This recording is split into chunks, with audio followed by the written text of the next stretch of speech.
F. Kennedy Jr. as Health and Human Services Secretary. What do you think Trump is trying to accomplish with these controversial selections? I think he's doing exactly what he said he would do when he was on the campaign trail. He said he was going to make RFK Jr. in charge of all health. So he's doing that. Now, the thing that is truly disturbing about these appointments is not that he's hiring people who or looking to put people in place that want to tear down the system. You know what? In a lot of ways, that's why people voted for Donald Trump. And we have to remember, he did win the national vote.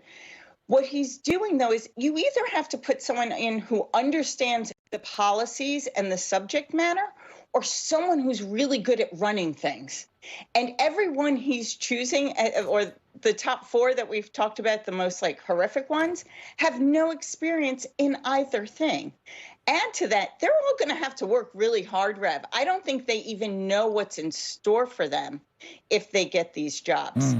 And just lastly, all of them should get a Senate hearing. There shouldn't be room for recess appointments, but they should absolutely have a Senate hearing so the American people know who Donald Trump is looking to hire. Now, Amisha, Pennsylvania's Democratic Senator John Fetterman called the Gates choice God-tier trolling.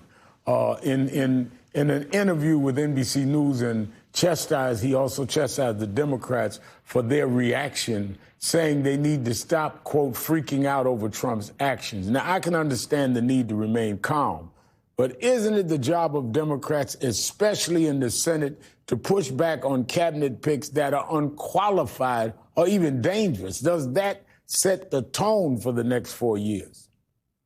Absolutely, it is the senator's job to push back. And it's not just on Democratic senators, it's on Republican ones as well. Again, we have a democracy to defend and a nation to protect.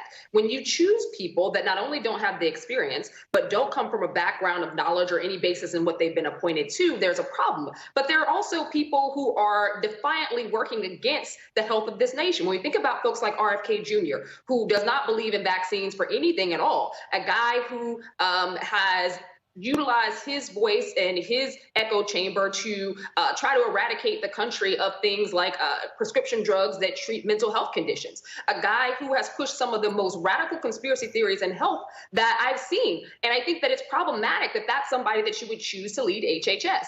On top of that, we know that what we saw with the SecDef position with Hedgebeth, this is a guy who Donald Trump loves because he's seen him on Fox and Friends on the weekends, and he has been a culture warrior for the past 3 years. This is a guy who has been anti-DEI. This is a guy who has no problem questioning the intellectual capacity of Black people. This is a guy who has gone down in the mud when it comes to attacks on Latinos. There is no floor to how far he will go when it comes to his attacks on people of color in general.